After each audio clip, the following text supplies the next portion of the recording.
Welcome back. You're watching the CNBC TV18 special. We're in conversation with the Nestle India new managing director in his first television interview. And there have been question marks that Nestle's growth has been somewhat anemic over the last few years. In fact, it's fallen to single digits in comparison to the high double-digit growth that Nestle has traditionally seen. 8 to 9% is the kind of growth rate that you're witnessing. There has also been an acknowledgement within the Nestle family that this has been because you focus too much as far as the mass market is concerned. You haven't focused enough on the premium or the affluent side of the segment. Is that course correction part of your mandate as well? Well, definitely, Shireen. I think it's not for me to question past strategies, because obviously leaderships and compulsions have been important in making those decisions.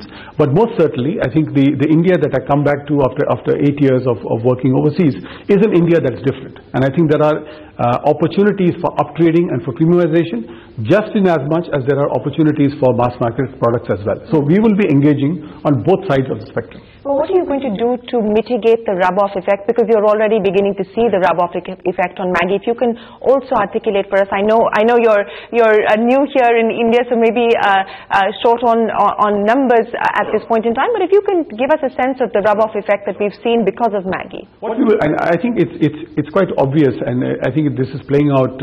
Nationally, is that with a key part of the portfolio, which is Maggi, being off the shelves. There is clearly an impact on the rest of the portfolio as well, because starting from the trade onwards, there are less than optimal solutions being found in terms of either distribution or in terms of warehousing and on all the other practices of the organization in the value chain. Now, the simple framework that I have is a short to medium term strategy, which is really to try and intensify the inputs that we can provide in order to shore up the growth to whatever extent we can on the other categories. I think it's important for two reasons. It's important not only for shoring up the growth of the organization. More importantly for me, it is to shore up the relationships that we have across the value chain with suppliers, with distributors, with warehouse owners, etc., in order to ensure that they are also starting to see an uptick in their business. And I do hope that with the efforts that we put in, this should be a possibility. You know, again, talking about numbers, because this quarter you've seen a significant exceptional item hit, and that is on account of the recall, on account of the destruction of about 30,000 tons of Maggi that you've had to do. Do you believe that in terms of exceptional cost that this perhaps is behind you, or do you anticipate similar sort of worries in the coming quarters? Well, I think the due diligence on this aspect has been performed, Shireen, and to the best of my knowledge, the cost elements that are being reflected are elements that are really well anticipated and well booked as far as we are concerned. Now, the question is that in the kind of complex environment in which we are in, nothing is exact. So there could be some adjustment, but these would probably be of a minor nature. Most of it has already been factored in, is to the best of my knowledge. So you're saying the worst perhaps is behind you? The worst I would believe is behind us, and I think we have been through the traumatic experience of whatever we've been through. And now it is for us as an organization to start to look ahead once, of course, the air is cleared of the court cases that we are currently having in front of the judiciary. What is this also going to mean now in terms of additional advertising costs? Because I would imagine that as part of the brand resurrection exercise, you are going to be committing much more in terms of advertising. Sure. That for sure, Shireen, would be one of the key inputs that we have to give. I believe that we will give it the best shot that has to be given. So the mandate that I'm certainly working with, and this is a mandate from the Nestle organization, is that Maggi must come back as quickly as possible, and in Maggi we must try and do everything to get back to where we were. So what does that mean in exact numbers? To be honest with you, Shireen, I probably don't have the numbers with me as of now, but that is very clearly the intention. Okay. You talked about the two planks that you were already going to be working on as part of your mandate. Sure. What would the third be? The third one really is in terms of looking at, as has been said, never waste a good crisis, right? And I've been in a crisis situation for a fairly long time in terms of dealing with crisis. A crisis is probably important also in terms of looking at the elements of the value chain of the organization. How can we be more responsive? How can we be more efficient? Would you admit that Nestle India has not been as responsive, not been as innovative as you ought to have been? Because this has been the charge now for the last couple of years, that there's been low visibility as far as launches are concerned, there's been low visibility in terms of innovation, there's been low visibility in terms of product differentiation. Would you take those charges on board today? I would really say, Shireen, that I'm not here to cast any light on what happened in the past. Sure. But I certainly do realize that there are... But it's part of the mandate now. You will have to analyze the past to move forward. No, but I think the fact of the matter is that yes, there are clear opportunities for the organization moving forward to accelerate growth, to accelerate visibility, to accelerate all the vectors for consumer engagement that we need to do, and that is very clearly something that I would be taking on board. So if I'm accelerating it clearly means that it is not a situation where it is as fast as it should be. But will this mean necessarily at this point in time Nestle looking at new launches, looking at entering new categories, or do you think that the mandate at this point in time would really be to try and ride out the current storm, to put more checks and balances as needed in place to improve efficiencies across your supply chain? Is that going to be what you're going to continue to focus on? Really two parts to it, Shireen. I think you're alluding to it quite correctly. Number one is I don't have a magic wand. So it's not that things are going to happen overnight and the company is suddenly going to start clicking on all sides. The fact of the matter is that I divide the mandate into two parts, the short to medium term. The short to medium term, I would really be looking at accelerating what we have. So it's really getting Maggi and also the other businesses of the company, looking at ways and means of accelerating the growth and performances in that.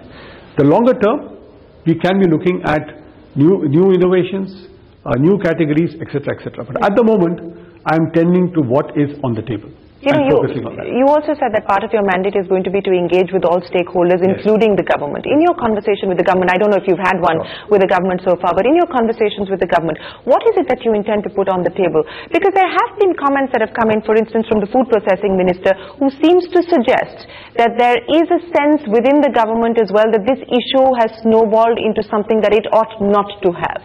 That the food regulator must not be seen as scaring away investments and investors. That seems to be the sense from within government as well.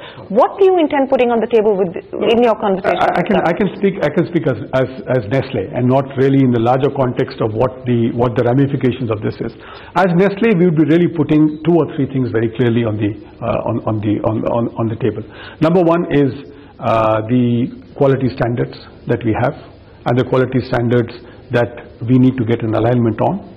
Number two is to ensure that you continue to maintain that the tests conducted by various state food regulators as well as the FSSAI have not done justice to Nestle? I would not say that, Shireen, because again that's a matter in court and it's inappropriate for me to comment on that. But let me just give you one simple fact, that this company has over 300 people who focus 100% of their time on quality. We do 100 million tests as Nestle worldwide. Quality is the only pillar that is giving us the trust that we have. But yet you have had issues, not just in India, but you've had issues with several products across different geographies in the world. Look, there can be in a size and scale of the operations that we have, there could be some localized issues. But overall terms, as a company, as a strategy, the core pillar that sustains this organization is quality. Okay. And that's really what we'll be putting on the table in terms of what we have, in terms of looking at the laws of the land, and to ensure that whatever we do is in compliance with the laws of the land and in a transparent, sincere manner. I mean, we are here to do business for the last 100 years. We are here to do business for the future. So I do not at any moment, at any point in time, seek this to be a confrontation. It is to be a situation where we have a professional, clear discussion on the way forward. While you don't want to make this into a confrontation with the government or with the food regulator, beyond quality standards and an alignment as far as quality standards is concerned, what else would you like to engage with the government as far as the conversation is concerned? Because there have been question marks now on your Moga facility, for instance, and, you know, is that in compliance or not in compliance? What are the other issues that you would like to discuss with the government? We are a transparent, embedded organization. We have nothing to hide. You want to come and see our factories. Except the FSSAI in court has said that you've tried to destroy evidence, that you've tried to conceal evidence, that you haven't cooperated with the authorities. I'm sorry, Shireen, I really can't comment on what they might or might not have said. Yeah. We are a transparent organization. You want to see our factories, come and see them. You want to see our quality standards, come and see them. You want us to help in terms of setting up quality standards, we are happy to do it. We do it across the world. In the market where I was last in the Philippines as the chairman and CEO, we had an active engagement around food safety standards. So we have, I'm not saying that we are the only people with the expertise, but we have the necessary expertise and we have the traction as the world's biggest food and beverage company. So I can bring all that to the table in a transparent and sincere manner to make it happen. Okay. You know, the short term and the medium term, of course, is going to be focused on addressing the Maggi issue and life beyond Maggi, but you are going to have a larger mandate as well. So I want to end by talking to you about the long term. Do you believe that Nestle is likely to get back to the double-digit kind of growth rates historically that Nestle has enjoyed? How soon do you believe that you will be able to get the company back on that kind of a growth path? And Nestle's contribution to global sales, you know, has pretty much languished at this 1.5–2% kind of number. Do you see that changing as well? Look, as of now, I think action should speak louder than words. So the intention is very clear, to accelerate the performance of the organization, to accelerate growth. I don't have a magic wand. I don't have solutions that are going to be pronto. But I have the sincerity, the courage, and I think the commitment of the entire organization of 7,200 people behind this task. I hope that sooner or later we'll be back to the days when we talked about double-digit growth. We talked about an organization that was on the roll in terms of innovation, renovation, and setting the standards as far as the marketplace is concerned. That's a hope that I have today. That's the drive that I have today. That's the passion and energy that I have today. I hope that this happens in the days to come.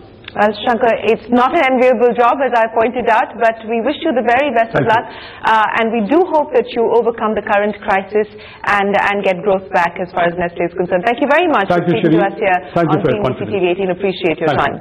Well, with that, it's time for us to wrap up this special edition. From all of us here, goodbye. Many thanks for watching.